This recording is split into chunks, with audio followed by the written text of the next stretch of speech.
จากเด็กชายวัย 12 ปีที่ขายเกมหาเงินสู่ผู้บุกเบิกความฝันยิ่งใหญ่คือการตั้งอาณานิคมบนดาวอังคารในคลิปนี้อับดุลไททูบจะพาทุกคนดำดิ่งสู่ชีวิตและนวัตกรรมสุดล้ำของอีลอน มัสก์ชายผู้ทลายขีดจำกัดของสิ่งที่คิดว่าเป็นไปไม่ได้เพื่อเปลี่ยนความฝันส่วนตัวให้กลายเป็นอนาคตของมนุษยชาติพร้อมทั้งร่วมค้นหาคำตอบครับว่าเขาคือมนุษย์ผู้สถานปัตภีตัวจริงหรือเป็นนักเสี่ยงภัยสุดโต่งกันแน่ครับ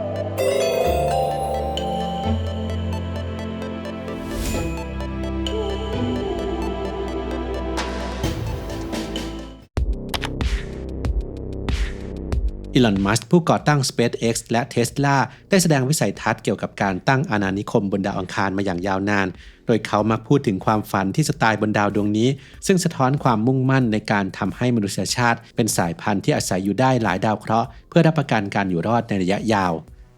มัสก์เชื่อว่าการย้ายถิ่นฐานไปยังดาวอังคารเป็นสิ่งจำเป็นเนื่องจากโลกอาจเผชิญภัยพิบัติร้ายแรงหรือในท้ายที่สุดดวงอาทิตย์ก็จะขยายตัวจนทำลายล้างสิ่งมีชีวิตเขามองว่าหากมนุษย์ยังอยู่บนดาวเคราะห์เพียงดวงเดียวก็อาจเสี่ยงต่อการสูญพันธุ์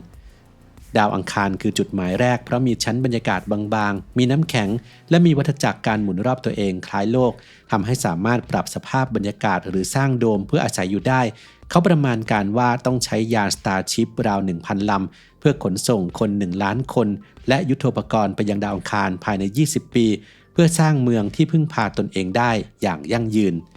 แผนการของ SpaceX คือการส่งยานไร้คนขับไปยังดาวอังคารในปี 2026 เพื่อทดสอบการลงจอดและผลิตเชื้อเพลิงจากนั้นจึงส่งมนุษย์กลุ่มแรกตามไปในช่วงปี 2028 ถึง 2030 โดยเขาตั้งเป้าสร้างเมืองบนดาวอังคารให้ได้ภายในปี 2050 อย่างไรก็ตามนักวิทยาศาสตร์หลายคนวิจารณ์ว่าความฝันนี้อาจเป็นเรื่องเพ้อฝันเนื่องจากดาวอังคารมีสภาพแวดล้อมเลวร้ายทั้งรังสีรุนแรงการขาดออกซิเจนและอุณหภูมิที่หนาวจัดเฉลี่ย-60 องศาเซลเซียสนอกจากนี้ยังมีข้อกังวลด้านสุขภาพที่ร้ายแรงเช่นภาวะกระดูกพรุนจากแรงโน้มถ่วงต่ำและความเสี่ยงในการตั้งครรภ์ในอวกาศซึ่งยังขาดข้อมูลการทดลองในมนุษย์ระยะยาวแต่มัสก์ก็ได้ตอบโต้ว่าความเสี่ยงย่อมเป็นส่วนหนึ่งของการบุกเบิกและเขาเต็มใจที่จะเสี่ยงชีวิตเพื่อเป้าหมายนี้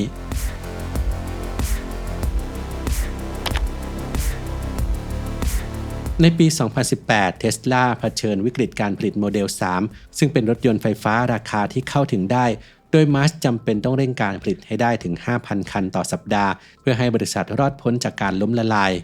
เขาตัดสินใจแก้ปัญหาด้วยการสร้างสายการผลิตเพิ่มเติมในเต็นท์ขนาดใหญ่บริเวณลานจอดรถของโรงงานในรัฐแคลิฟอร์เนียเต็นท์ชั่วคราวนี้ถูกสร้างขึ้นในเวลาเพียง 3 สัปดาห์ด้วยต้นทุนต่ำสายการผลิตในเต็นท์นี้ถูกเรียกว่า GA3 ซึ่งมัสก์ระบุว่าเป็นเวอร์ชั่นที่ใช้คนงานมากกว่าหุ่นยนต์เพื่อเร่งกระบวนการและแก้ปัญหาคอขวดที่เกิดจากระบบอัตโนมัติซึ่งซับซ้อนเกินไปในโรงงานหลักตัวเขาเองถึงกับนอนค้างที่โรงงานหลายสัปดาห์เพื่อกำกับดูแลและปรับปรุงกระบวนการด้วยตนเองสะท้อนถึงสไตล์การบริหารแบบลงมือทำจริงของเขาในที่สุดเดือนมิถุนายนปี 2018 Tesla ก็สามารถบรรลุเป้าหมาย 5,000 คันต่อสัปดาห์ได้สำเร็จโดยเต็นท์ดังกล่าวมีส่วนสำคัญในการเพิ่มกำลังการผลิตช่วยให้โมเดล 3 กลายเป็นรถยนต์ขายดีและทำให้บริษัทพลิกจากขาดทุนกลับมาทำกำไรได้เป็นครั้งแรกในรอบหลายปี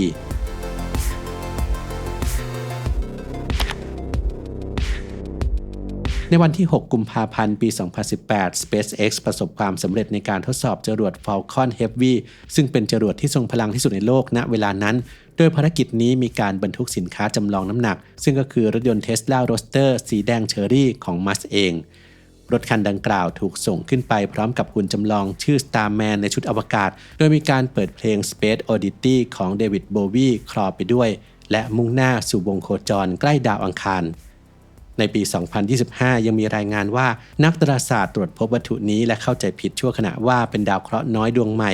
ก่อนจะมีการแก้ไขข้อมูลในภายหลังภารกิจนี้ช่วยให้ SpaceX ได้รับความเชื่อมั่นจาก NASA สำหรับสัญญามูลค่ามหาศาลแต่ก็มีเสียงวิจารณ์ว่าเป็นการโฆษณาที่อาจสร้างขยะอวกาศในอนาคต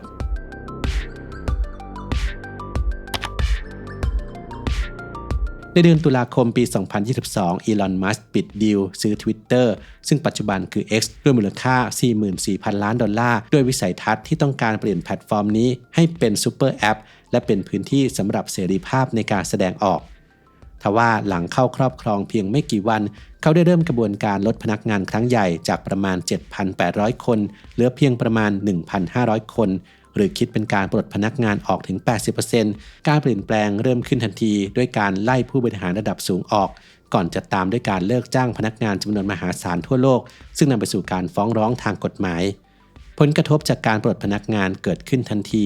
ระบบงานหลายส่วนประสบปัญหาเนื่องจากขาดผู้เชี่ยวชาญและเกิดความโกลาหลทั้งภายในและภายนอกองค์กร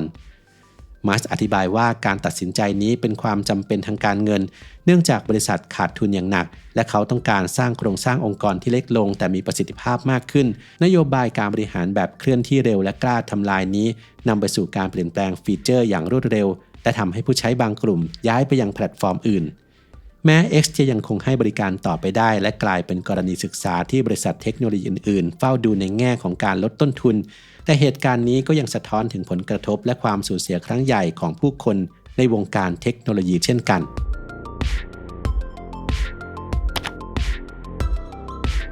ในเดือนมกราคมปี 2024 Neuralink บริษัทของ Elon Musk ประสบความสำเร็จในการฝังชิปในสมองมนุษย์คนแรกคือโนแลน อาร์เบอร์ชายวัย 30 ปีซึ่งเป็นอัมพาตตั้งแต่คอลงไปจากอุบัติเหตุ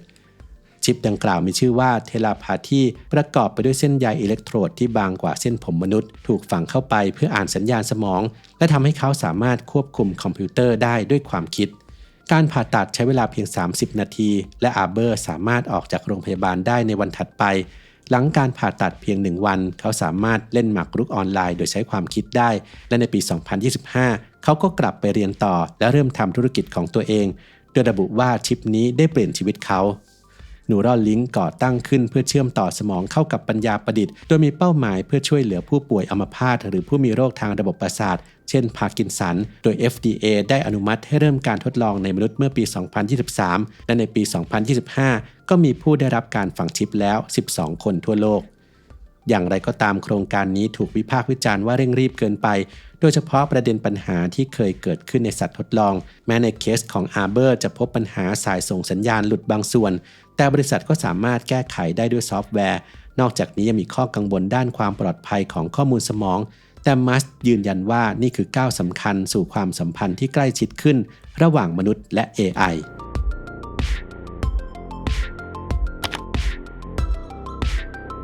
อีลอน มัสก์มีบทบาทสำคัญในวงการ AI โดยเขาเป็นหนึ่งในผู้ร่วมก่อตั้ง OpenAI ในปี 2015 โดยมีเป้าหมายเพื่อพัฒนา AI ที่ปลอดภัยและเปิดกว้างต่อทุกคนเพื่อป้องกันไม่ให้ AI กลายเป็นภัยคุกคามต่อมนุษยชาติอย่างไรก็ตามเขาได้ลาออกจากบริษัทในปี 2018 เนื่องจากความขัดแย้งด้านทิศทางเมื่อ OpenAI หันไปเน้นรูปแบบธุรกิจที่แสวงหาผลกำไรมากขึ้นซึ่งมัสก์เชื่อว่าเป็นการละเมิดพันธกิจดั้งเดิมต่อมาในปี 2023 มัสก์ได้ก่อตั้งบริษัท xAI ขึ้นมาใหม่โดยมีเป้าหมายเพื่อทำความเข้าใจจักรวาลบริษัทได้ระดมทุนมหาศาลและพัฒนา Grok ซึ่งเป็นแชทบอทที่เชื่อมต่อโดยตรงกับแพลตฟอร์ม X โดยใช้ข้อมูลจากโพสต์ของผู้ใช้ในการฝึกฝน AI เพื่อให้เป็น AI ที่แสวงหาความจริงโดยปราศจากอคติ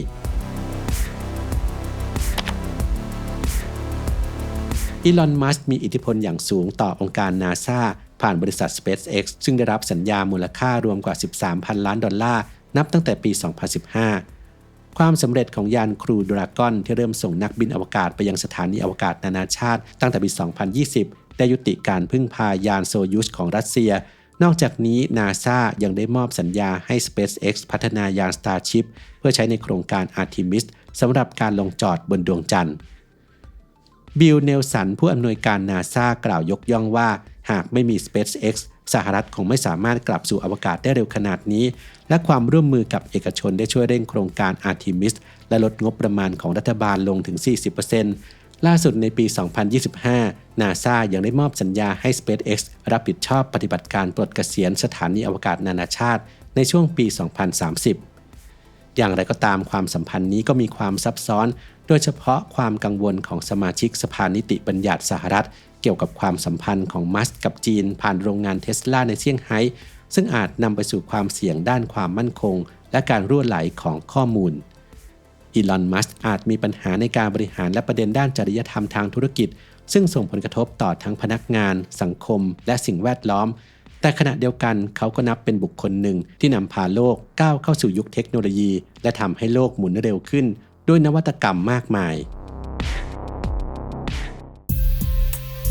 CBD Morning Gummies มีส่วนผสมของโสมเกาหลีที่ช่วยลดความเหนื่อยล้าจากการทำงานหนักหรือว่านอนไม่พอ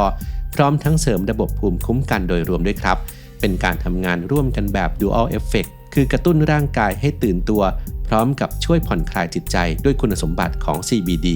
ผู้ใช้บางคนสามารถลดปริมาณการดื่มกาแฟในระหว่างวันลงได้อย่างชัดเจนโดยยังคงรู้สึกสดชื่นต่อเนื่องไปจนถึงช่วงบ่ายครับ